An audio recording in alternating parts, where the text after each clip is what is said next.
Good morning. Hope everybody's well. We decided to do a bit of an update from yesterday's visit to the Christie Hospital, where we received the MRI results.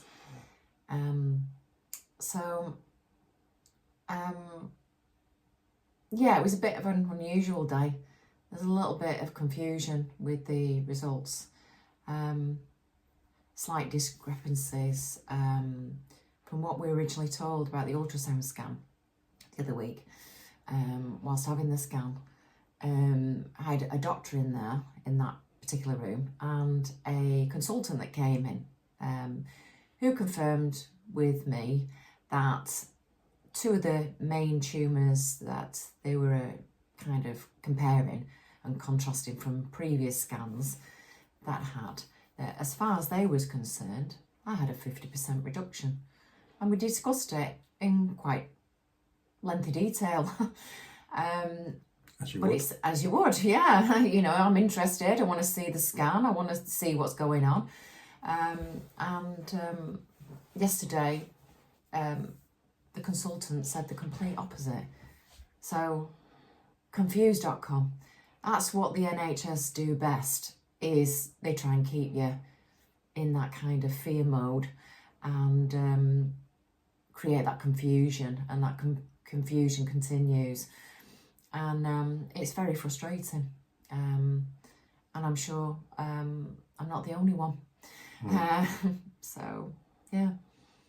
So when you did the ultrasound scan, they were doing a direct comparison to an ultrasound that they had done previously. Yeah. And then a comparison to original scans where they talked about a reduction from 5 initially to something like 2.5, and then from 2.5 down to 1 centimetre. So from the last ultrasound to this ultrasound, a further 50% from 2.5 to 1. Yeah. And they said both lobes, there was a tumour that they were monitoring specifically, and they were both down to 1 centimetre. Yeah. They also said, and the others, they're small, and there's either shrinkage or the stable. Yeah. Wasn't it? That was the impression. Yeah. And I was at the hospital and I saw Leslie come out of that ultrasound consultation. And obviously Leslie's emotions were visible on her face, and she was smiling and crying at the same time. And it was the nurse that followed behind Leslie that I watched and I observed, and her body language was, she had a beam on her face. She was smiling, her eyes were lit up, her face was lit up, and her smile was lit up. So there was clearly some unexpected good news from that ultrasound. But that wasn't really the story yesterday, was it? So No. she was talking about 3 centimetres. Yeah. So, And yeah. very small progression of millimetres, but overall stable. Yeah. That's what her version was, overall stable. Yeah. And I think the main issue is that there's no clarification for anything. And until I get the full report sent to me, I won't really know exactly what's going on. And it might be a case of, you know what, I might have to do what I did previously to get my original diagnosis in December.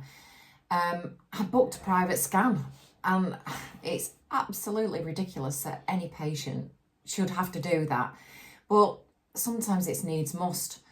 And I think that's probably what I'm going to do. I'm just going to go back to the original doctor that scanned me privately and just say, this is what's happened this year. And what's your take on it? And ask somebody else.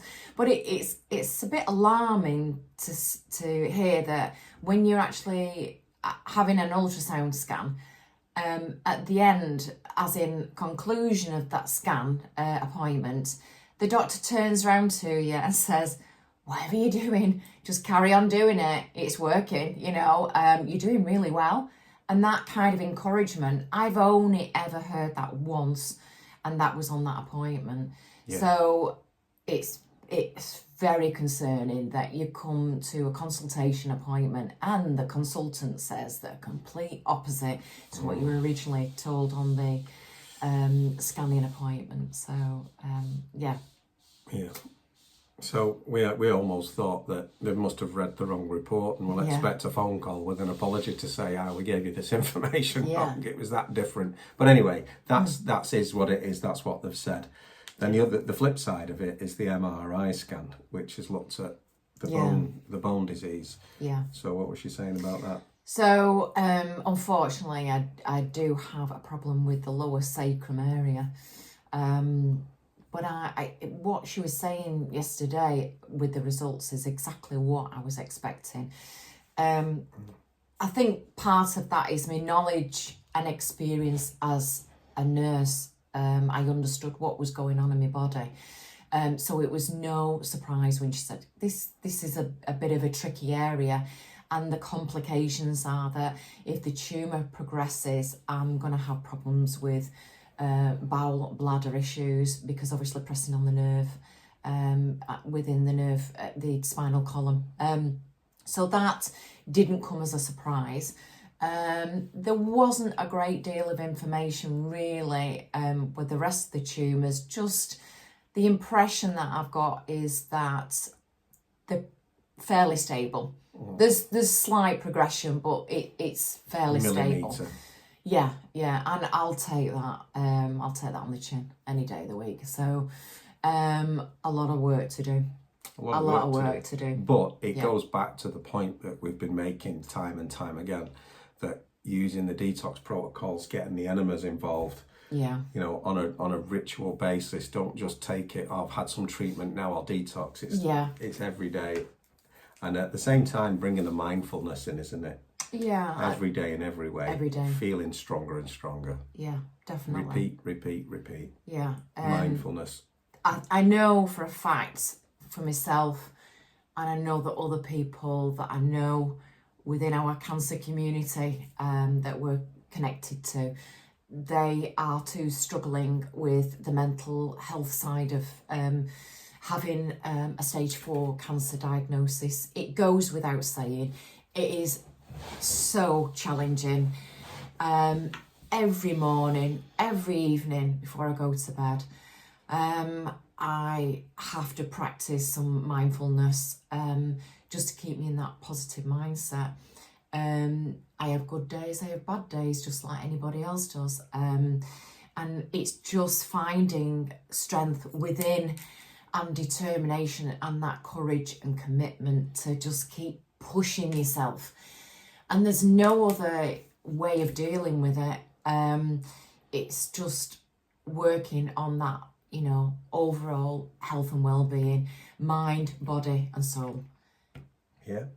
But what didn't they tell us anything about? The lungs. Surprise, surprise. Yeah. Were my lung tumours? Nobody discussed that yesterday. So apparently from the original CT scan back in December, wasn't it? December. Scanned again in June. There was brief discussion, but nobody mentioned anything about any tumours yesterday in the lungs. They just magically disappeared. Wow. I don't know. It's like the 9 centimetre tumour in the liver. Yeah. Like, where's that gone? So you say to yourself, who do you trust? Well, there's only one person you can trust, and that's yourself. Because nobody else you can trust. No. And even though there is misinformation from all sides, you know, they talk about the misinformation on the internet, but what about the misinformation coming from the so-called experts? It's certainly not helping when they give you a partial picture. Yeah. And that partial picture changes from consultant to consultant. Exactly. And I think for me personally, I don't want to come across as being cynical, but I've worked with these doctors in the past, and there's some really good doctors out there, some phenomenal doctors out there, but there's also the doctors that are not trustworthy. They don't give you an open, honest diagnostics. Yeah. They don't give you that So- information that you need. So on that, There's aloof arrogance within the organisation, and that has to be eradicated, because when they start talking twaddle, medical terms, etc., to add confusion, that's not acceptable. No. That is just absolutely not acceptable. So if anybody's struggling out there with this, this breakdown of communication, message us. We'll give you some pointers, because we've dealt with other professionals. It's to add confusion, and it's just not on. Well, let's go back to what I was saying. Lewis. Yeah. Last time, Lewis was saying, well, you're not taking any medicine, so you'll probably be discharged. That's basically what she told us at the last appointment. Yeah. Very cold, no empathy, no compassion, zero consideration. And actually, you challenged her on the way out the door and said, I'm supposed to say, carry on doing what you're doing, because you're obviously having some results. Yeah. That was Lewis. That was the last time. That was the last time. This time we had O'Brien. And O'Brien, for me, her body language was a world apart. Her body language showed real curiosity. Yes. And openness, and she was genuinely interested in what you were doing. Yeah. To the point of saying, if you are getting treatment abroad, we'll support you with scans. If you're doing this, I'll still support you. And she was absolutely keen to know what you were doing. Yeah, I think that's the interesting bit now, because I've survived this year. Thinking back, in December, I only had a couple of weeks left, if that. We know that. We know referral to palliative care. Referral to palliative care. Morphine. Refer to hospice, the local hospice, without me actually knowing anything about this until months later. Not knowing about, I was dealing with fractures on top of everything else.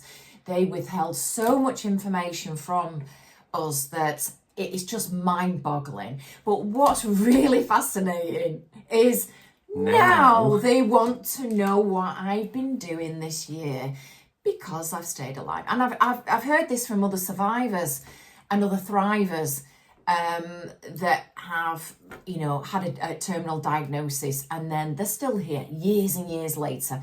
I've followed these individuals, fantastic stories, inspiring stories that we all need to grab hold of. This is vitally important for us to keep that positivity, to know that we can heal cancer. There is a different way, there is a different route, and it's just so fascinating. Now they want to know. They're asking me, what supplements am I taking? What treatment have I been doing? What drugs? Are you with Care Oncology? Yeah. No, we know about them. They're intrigued to know. So the question is, do I tell them? Or do I say, you know what? You give me very little support in the beginning, like a number of patients that I know. We have been in touch, and we've formed a bond of support and communication with a number of people, and there's at least half a dozen people since January that we've had to say goodbye to. Stage 4 terminal patients, we have seen them suffer. We have been on their journey alongside them. They have been a support mechanism for us, and we are eternally grateful for that knowledge and advice and ongoing information that we desperately needed in the beginning. So we want to do exactly the same for other people that are struggling out there. So if you are struggling, please contact us, message us, because we don't want you suffering like we've suffered this year. And we have worked extremely hard to get where we are today.